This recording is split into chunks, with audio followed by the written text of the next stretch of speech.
दिन पूजा करता है वह मनवांछित फल की प्राप्ति करता है। कैसे करनी चाहिए पूजा, जल कैसे अर्पित करना है, क्या उसमें डालनी है, जो पुराण में लिखा है वह आपको बताऊंगा। इस प्रकार से ही महत्वपूर्ण जानकारियां आने वाली माघी पूर्णिमा के बारे में इस वीडियो में आपको जानने को प्राप्त होंगी, जिनको करके आप अवश्य ही अपने जीवन का उद्धार कर सकते हैं। भगवान के आशीर्वाद से कोटि गुणा फलों की प्राप्ति कर सकते हैं, पुण्यों की प्राप्ति कर सकते हैं, और जब पुण्य बढ़ेंगे तो आपके जीवन में मंगल ही मंगल होगा। आइए जानकारी आरंभ करते हैं। आपसे निवेदन है कि वीडियो यदि थोड़ा सा भी उपयोगी लगे तो एक बार लाइक अवश्य कर दीजिएगा और जितना हो सके शेयर कीजिएगा, क्योंकि शास्त्रीय जानकारियां जितनी लोगों तक पहुंचे उतना अच्छा हो। इससे होता यह है कि सही जानकारी लोगों तक पहुंच जाए तो लोग भ्रमित करने वाले जानकारियों के बहकावे में नहीं आते हैं। अपने माघ स्नान को सफल बनाने के लिए और भगवान नारायण का आशीर्वाद प्राप्त करने के लिए कमेंट बॉक्स में अवश्य लिखिएगा ओम नमो भगवते वासुदेवाय या ओम नमो नारायण। भगवान नारायण के कृपा से आपके सभी मनोरथ सिद्ध होंगे। आप देख रहे हैं सनातन धर्म का संसार ज्योतिष संस्थान का प्रतिष्ठित यूट्यूब चैनल सनातन धर्म का संसार धार्मिक। हम यहां पर सभी व्रत और त्योहारों की सही शास्त्रीय जानकारी प्रदान करते हैं।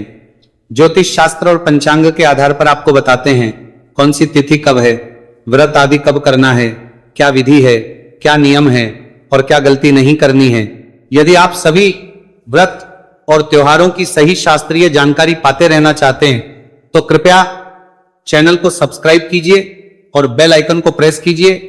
जब आप सब्सक्राइब दबाएंगे तो वहां एक घंटी का निशान बना हुआ आएगा, उसे अवश्य दबाइएगा, तभी आपको हमारे सारे वीडियो प्राप्त होंगे, अन्यथा आपसे जानकारी छूट जाएगी। आइए बात करते हैं बड़ी पूर्णिमा मां की पूर्णिमा की।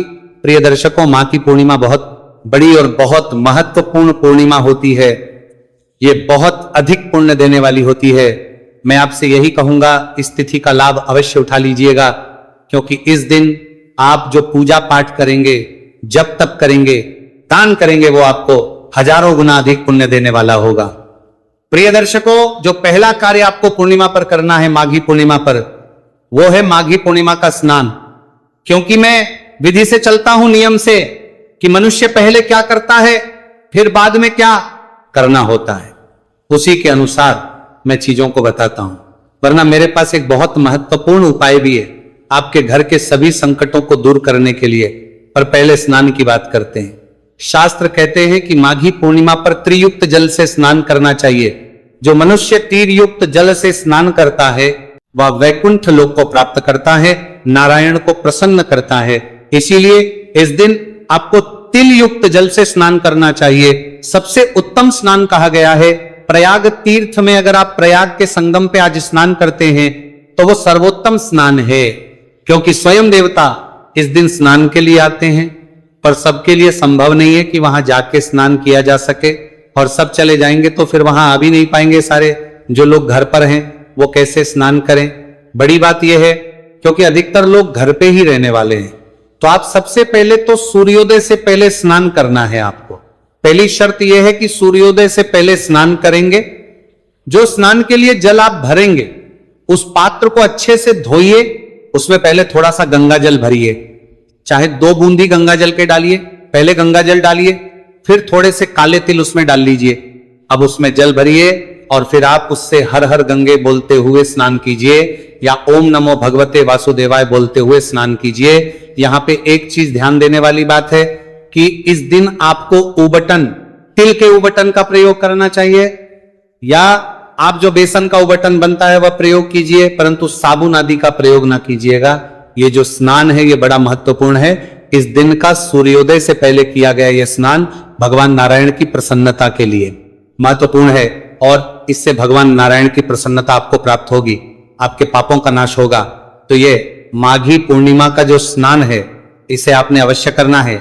ध्यान दीजिएगा, स्नान करने, दूसरा कार्य स्नान आदि करके आपको आज के दिन भगवान सूर्यदेव को जल अवश्य देना है। भगवान सूर्यदेव को दिया जाने वाला यह जल बड़ा कल्याणकारी होगा। सूर्य को जो जल देंगे उसमें थोड़ा सा गंगा जल, थोड़े से लाल पुष्प, थोड़ी सी रोली और साबुत अक्षत ये डाल दीजिएगा। और फिर उससे आप सूर्य देव को अर्घ्य दीजिएगा। अर्घ्य देने के लिए जो समय होगा ना, क्योंकि माघी पूर्णिमा पर सूर्योदय होगा 7:13 पर, अधिक से अधिक समय है 9:13 तक, क्योंकि सूर्योदय से 2 घंटे के अंदर अंदर आपको अर्घ्य दे देना चाहिए। उससे अधिक समय लगाते हो अगर आप, तो आपको एक पश्चाताप अर्घ्य देना पड़ता है, फिर विधि बदल जाती है। सूर्य को कब आप अर्घ्य दे रहे हैं उसके अनुसार विधि तय होती है। तो पहले घंटे के लिए तो यह विधि है जो हमने बता रखी है, और यदि आप सूर्योदय के 2 घंटे बाद जल अर्घ्य देंगे तो विधि बदल जाएगी, उसमें एक पश्चाताप अर्घ्य जुड़ जाता है, वो भी मैंने उसी विधि में बताया है, तो उसका लाभ अवश्य दीजिएगा। सूर्य अर्घ्य अवश्य देना है। सूर्य अर्घ्य के बाद एक जो बड़ा उत्तम कार्य आपने करना है, मंगल कार्य आपने करना है, ये आपके घर के सौभाग्य को बदलने के लिए है। आपके घर की किस्मत बदल जाएगी इससे, और भगवान नारायण की प्रसन्नता, भगवान नारायण का आशीर्वाद प्राप्त होगा। करना क्या है कि आपको एक शंख लेना है, दक्षिणावर्ते शंख हो तो बहुत उत्तम है।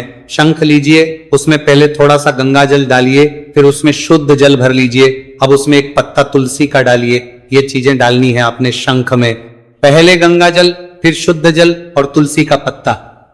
अब शंख को आप भगवान नारायण के ऊपर, अब भगवान नारायण का जो भी स्वरूप आपके पास है, चाहे लड्डू गोपाल की प्रतिमा है, चाहे शालिग्राम भगवान है, या भगवान नारायण की कोई तस्वीर है, उनके या तो 3 बार घुमाइएगा, या तो 7 बार घुमाइएगा, और या तो 11 बार घुमाइएगा।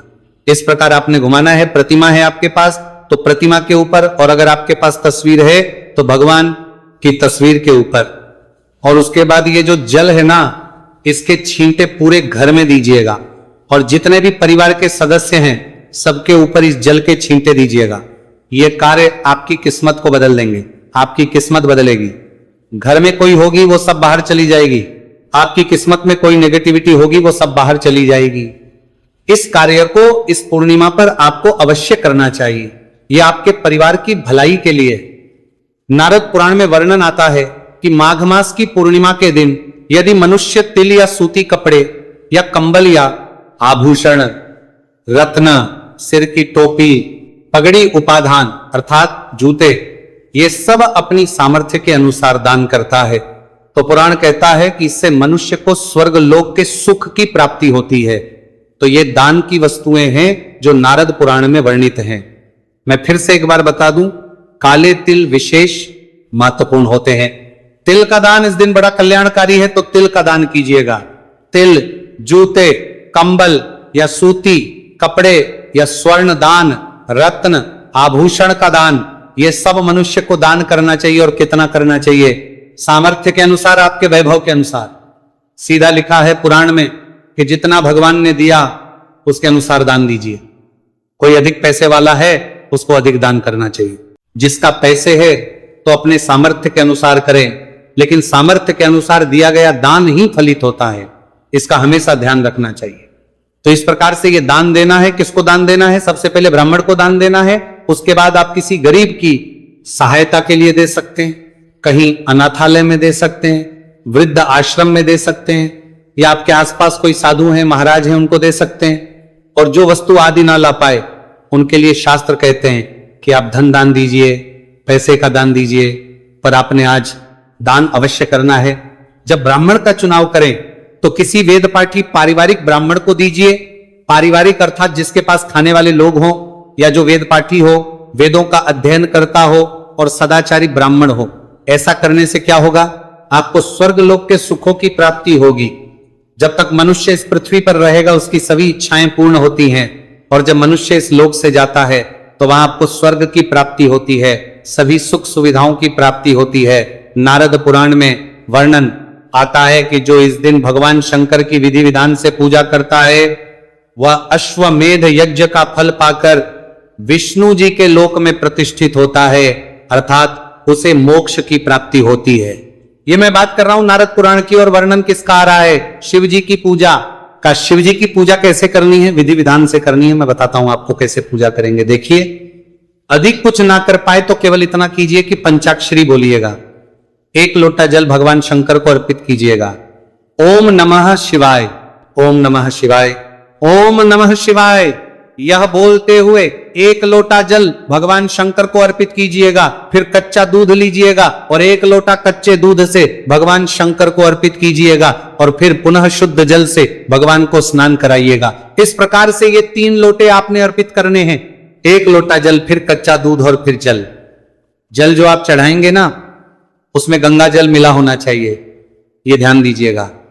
तो माघी पर आपको ये कर्म करना है और इससे भगवान नारायण का लोक आपको प्राप्त होता है, मोक्ष की प्राप्ति होती है। ये नारद पुराण में वर्णन है।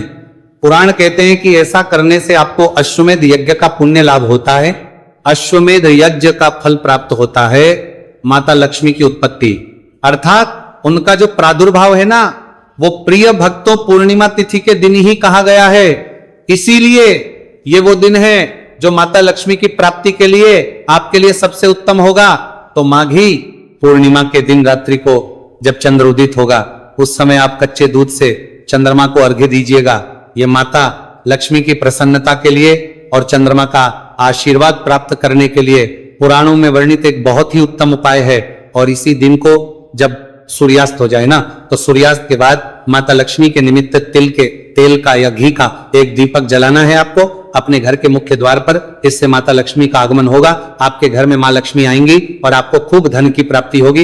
ये माघी पूर्णिमा पर आपको अवश्य करना चाहिए।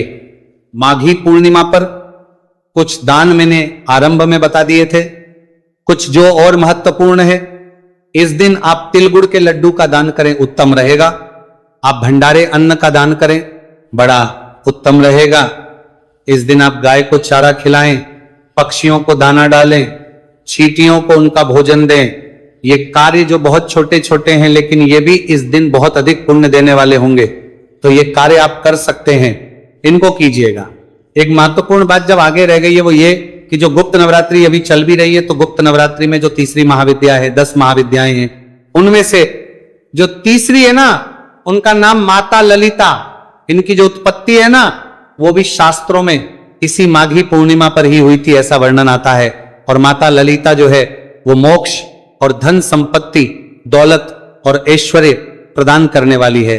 तो इसीलिए इनके निमित्त इसके दिन आपको, माघी पूर्णिमा के दिन आपको श्री यंत्र की पूजा करनी चाहिए। तो इस दिन आप सूर्यास्त होने के बाद ये पूजा होगी। सूर्यास्त होने के बाद ध्यान दीजिएगा, सूर्यास्त होने के बाद श्री यंत्र की पूजा कीजिएगा। ये पूजा आपको धन, संपत्ति, ऐश्वर्य, वैभव सब कुछ देगी।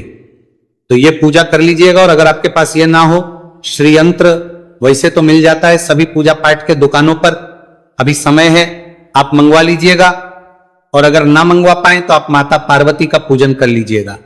माता पार्वती का पूजन उसी प्रकार से पुष्प से स्नान कराइए, वस्त्र अर्पित कीजिए, धूप दीप नैवेद्य अर्पित कीजिए। जो सबसे बड़ा काम आपको करना है इस दिन, वो है एक मंत्र बता रहा हूं आपको, महालक्ष्मी का बीज मंत्र है। वो मंत्र है श्रीम। श्रीम जो मंत्र है ना, उसकी कम से कम 1 माला नहीं तो 5 माला करने का प्रयास कीजिए। बहुत थोड़ा सा समय लगेगा उसको करने में। यह मंत्र आपके किस्मत बदलने वाला होगा।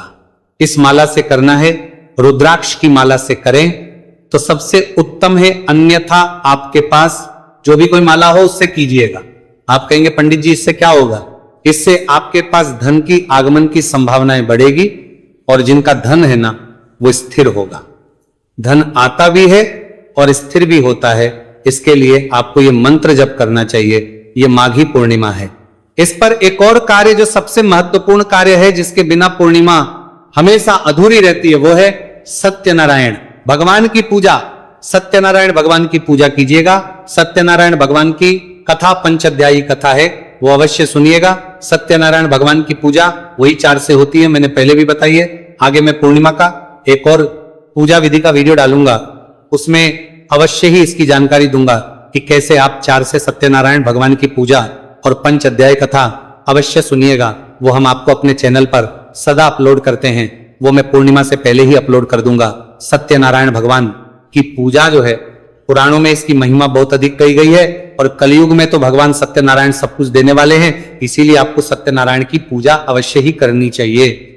अब प्रश्न उठता है, पंडित जी ये माँ की पूर्णिमा है, कब? इस बार तो बड़ा संशय उत्पन्न हो रहा है, क्या करें? देखिए, इस चतुर्दशी का अच्छा हो गया है, 14 का अच्छा हो गया है। इस कारण से पूर्णिमा तिथि जो है वो 1 फरवरी को मनाई जाएगी, क्योंकि पूर्णिमा की शुरुआत हो रही है 1 फरवरी को प्रातः 5:52 पर सूर्योदय से पहले ही। तो उदय तिथिमान के अनुसार 1 फरवरी को पूर्णिमा है, 1 को ही मनाई जाएगी। इस दिन चंद्रोदय का समय रहेगा सायंकाल को 6:12 पे। ये दिल्ली के अनुसार मैं समय बता रहा हूं। वैसे भी सूर्यास्त के बाद लगभग सभी स्थानों पर जो है चंद्रोदय हो जाएगा। पूर्णिमा का चंद्रोदय जल्दी होता है। ये जानकारी अच्छी लगी तो लाइक अवश्य कीजिए और शेयर कीजिए जितना हो सके। भगवान सब पर कृपा करें। हरे कृष्णा।